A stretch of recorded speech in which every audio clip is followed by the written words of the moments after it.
le second jour. Dieu dit que les eaux qui sont au-dessus du ciel se rassemblent à un seul lieu et que le sec paraisse. Et cela fut ainsi. Dieu appela le sec terre et il appela la main des eaux mer. Dieu vit que cela était bon. Puis Dieu dit que la terre produise de la verdure, de l'herbe portant de la sémence, les arbres fruitiers donnant du fruit selon leur espèce, et ayant en eux leur sémence sur la terre, et cela fut ainsi. La terre produisit de la verdure selon la parole de Dieu, l'herbe portant de la sémence selon son espèce, et les arbres donnant du fruit, et ainsi en eux leur sémence selon leur espèce. Dieu vit que cela était bon.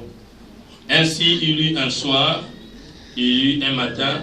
Ce fut le troisième jour. Acclame pour la parole de Dieu. Je m'arrête. Acclame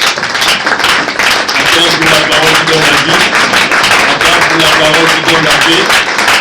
Acclame pour la parole qui donne le miracle. Ce soir, je veux que tu adores Dieu. Écoute-moi bien. Tu as beaucoup hésité pour repartir avec Dieu.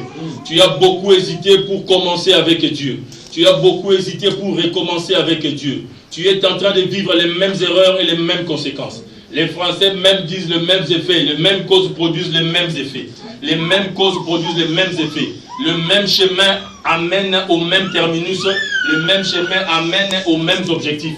Tu ne peux pas entrer dans le même chemin et expirer qu'on puisse te créer un croisement ou un point qui est différent du chemin qui est entré. Il y a des gens qui font la même chose et qui estiment avoir les résultats différents. Il y a des gens qui font le même comportement et qui estiment avoir des résultats différents. Le même comportement te donnera les mêmes résultats que ces comportements amènent. La même relation t'amènera dans les mêmes finitions que ces relations amènent. Le même colonie t'amène. Les colonies, ils ont leurs liens. Les colonies, ils ont leurs totems. Les colonies, ils ont leurs habitudes. La même colonie t'amènera dans les mêmes objectifs que les gens de cette colonie amènent aux gens. La même colonie t'amènera là où les gens de la même colonie t'indiquent.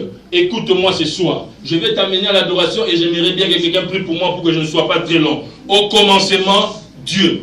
Au commencement, Dieu. Au commencement de toutes choses est Dieu. Au commencement du travail est Dieu. Au commencement de toutes les relations Dieu. Au commencement de tout voyage est Dieu. Au commencement de tout projet Dieu. Au commencement de tout programme est Dieu. Au commencement de toute parole Dieu. Si tu n'as pas commencé avec Dieu, bien-aimé, tu es en train de prendre la direction. Quand j'ai dit Dieu ici dans ta Bible, le Dieu de ta Bible est écrit avec grand D. Dans d'autres Bibles, on te parlera d'Elohim, on te parlera d'Adonai. Si tu as commencé une relation, tu as commencé un plan, tu as commencé un projet sans Dieu, bien-aimé, tu l'as commencé avec un Dieu, un petit Dieu qui est le diable. Il n'y a pas les justes mesures, il n'y a pas les justes milieux. Mais Dieu, il sait que lorsque nous sommes en train de faire des erreurs, les erreurs sont des escaliers qui amènent vers l'expérience. Et l'expérience, c'est la construction qui nous fait entrer dans de grandes choses. Dis avec moi, grandes choses. Même en écrivant les livres qu'on appelle la Bible, Dieu a commencé à dire qu'au commencement, c'était moi. Commencez avec moi.